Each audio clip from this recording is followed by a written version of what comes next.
Hello everyone and welcome back to my channel. In this week's video, I wanted to talk about watercolor paper, specifically when you've purchased paper that isn't working quite right. Have you ever wondered what makes watercolor paper so special? How it can handle all of this water and paint so magically, allowing it to flow freely across the page and cooperate with us on our lifting, scrubbing, blotting, and glazing? Have you ever noticed that you can't paint on regular paper like printer paper, sketchbook paper, or even cardstock?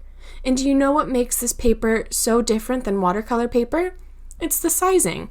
Sizing is the treatment that is applied to watercolor paper that allows it to handle water. Watercolor paper can be sized a couple of different ways, internally and externally, but for now we will just focus on what it does and what happens when it's incorrectly done or defective. Properly sized paper allows water to stay on the surface so that it can properly work with and manipulate your water and your watercolor paints. This allows for watercolor techniques like wet on wet, lifting or blotting, and also allows you to simply and smoothly apply your paint to the paper in an even wash. Along with allowing you to manipulate your paint while wet, it also allows for lifting techniques and other special effects like using salt, plastic wrap, or gauze to create texture. Sizing also allows your paint to sit properly on your paper, allowing it to stay beautifully vibrant. The sizing is what makes our job not only easier, but more fun, creative, and distinctly different than other mediums to work with. However, due to flaws that can occasionally happen in the manufacturing process, we can sometimes end up with paper that isn't sized correctly or even at all. This is when we end up with paper that either absorbs all of the water immediately, allowing no water to stay on the surface for proper painting or watercolor techniques.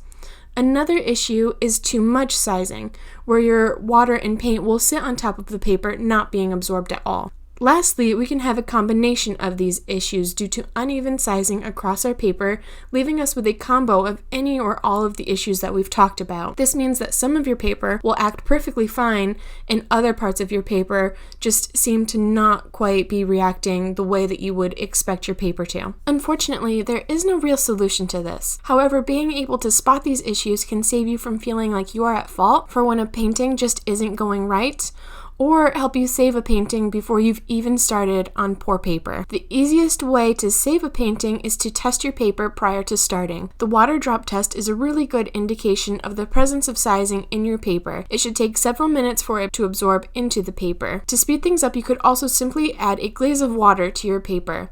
If it stays glistening for a few minutes, then you know you have enough sizing in your paper. Inversely, if you add water and it doesn't absorb at all, your paper has too much sizing. I know this is kind of a different video for me, but since it's an issue that has plagued a recent watercolor paper purchase of mine, I wanted to talk about it here on my channel. Since not everyone is aware of these issues, it can be really hard to troubleshoot it, and if you're a beginner, it can be easy to blame yourself for a painting that isn't going right at all. Now, it's important to mention that these issues don't just happen on a specific brand of watercolor paper. This is an issue that can happen across many brands, big and small, and even down to handmade watercolor papers. And it's just something to keep in mind when you bring your paper home and you start working with it and realize something isn't quite right. I hope that you have found this video to be helpful, and if you have, I would love it if you gave it a thumbs up or even a comment down below. And if you have had any issues with your watercolor paper in the past, I would love it if you left a comment down below talking about your issue, maybe allowing for other people who are here trying to figure out what is wrong with their paper